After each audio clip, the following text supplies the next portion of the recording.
Most of what people do is what we're doing right now. Most of what people do is sit down. But is that because they don't feel like running around? Because some people, like people who exercise, generally you have to put in a little bit of effort to make yourself go exercise. But a lot of people who are overweight and sick don't have enough energy to do that. I don't know about that. Some of them maybe, but I think some of them just don't have discipline. There's an issue with that as well. There's also an issue with momentum. You're not used to doing it. It's not a part of your life. It's not something that you're accustomed to, pushing yourself. There's been many days where I didn't want to work out. I just didn't feel like I had the energy, and I just forced myself. And I think there's very few people out there that know how to force themselves. That's a learned, that's a learned skill. It's that kind of discipline and focus. You have to have like real rigid requirements of yourself where you don't allow yourself to back out of things and you don't allow yourself to slack off. And I don't think people put those kind of requirements on themselves as if it's it is a daily principle of life, like what you must get done. You know, you must brush your teeth, you must exercise for 45 minutes. And if you did that, I think you'd be healthier and happier, and your body would perform more smoothly. And if you require your body to do things like that, I think it rises to the occasion.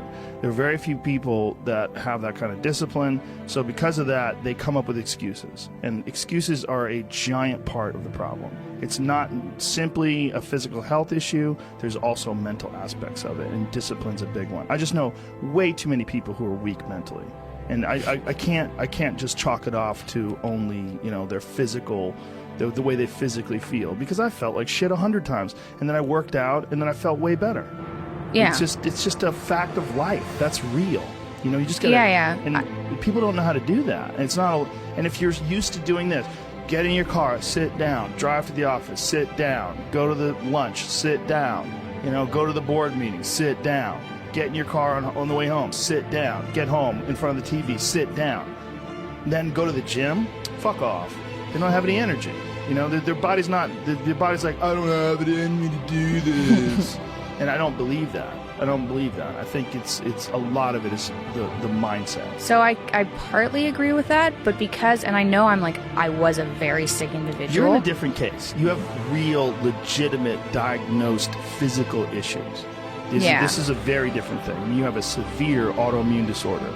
I mean, listen, you get your hip replaced when you're fucking 17. Yeah. That's crazy. Yeah. You don't hear that.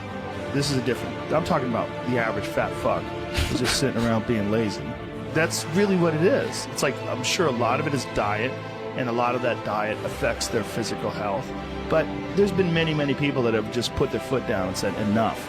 I'm going to change my life. And they don't take any excuses, and they feel way better. Diet is most certainly a part of that, but there's also a discipline aspect, and these things are not mutually exclusive. They exist together.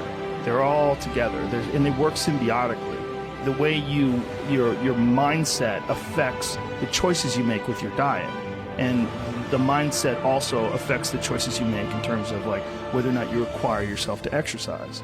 And I think these are critical aspects that people like to gloss over, or they like to make excuses about.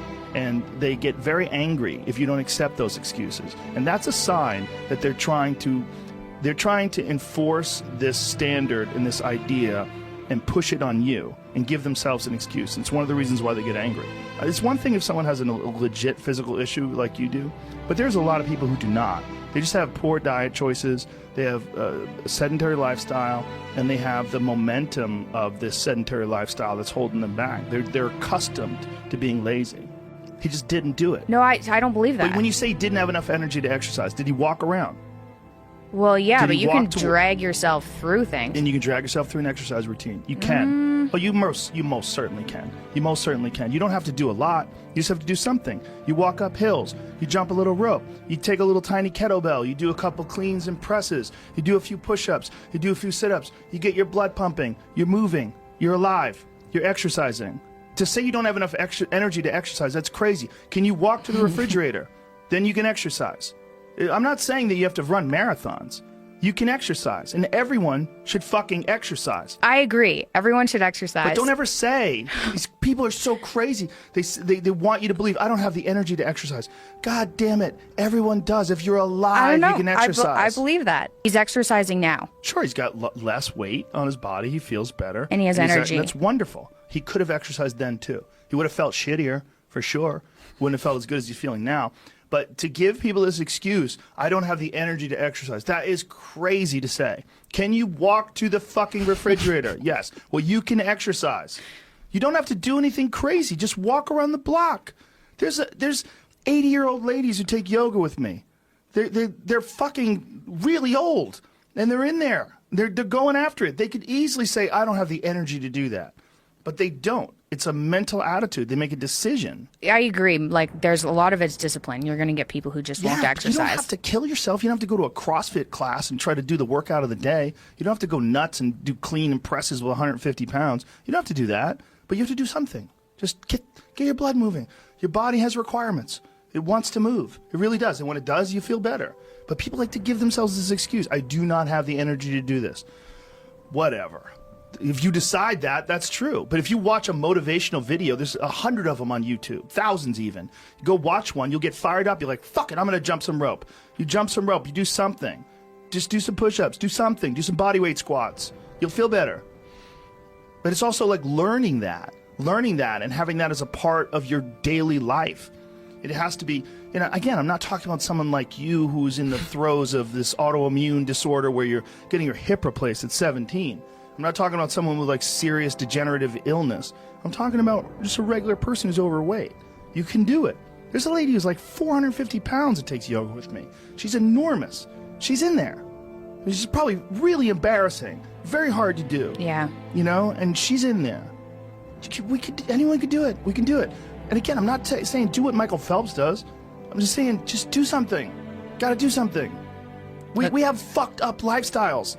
The lifestyles that people have are just, the human body is not designed to sit down all day, and it's certainly not designed to be stuck in traffic and be in an office and just be, fluorescent lights and just sitting there in front of a fucking computer monitor watching your soul get sucked through the LCD screen. It's crazy that most men live lives of quiet desperation. It's one of my favorite quotes ever because it's true. And I've been that guy. You're just in this world where you just can't wait to just run away. And how do people get stuck there? How do you think they get stuck there? Bills. Bills? Like financial bills? Mm-hmm. Right? Yeah. Bills and commitment. You have an apartment you have to pay for. You have a car you leased. You have a wife that you have to feed. You have a child you have to raise. You have your mortgage. You have your this. You have your that. And that's where it all comes from. Well, the opportunity takes place usually when you're young and you don't have any responsibility. That's when you have your options. Well, your options are severely limited the more you gather responsibilities. Like, if I had to, as a 51-year-old father of 3, married man, pays taxes, has a house and a mortgage and a business and all that jazz, if I had to quit everything now and struggle the way I struggled as a stand-up comedian, it would never work. But the only way I could be this person now is if I took that chance when I was 21, when I was dead broke and had my cars repossessed and all that stuff. That's the only way you ever get where you want to go.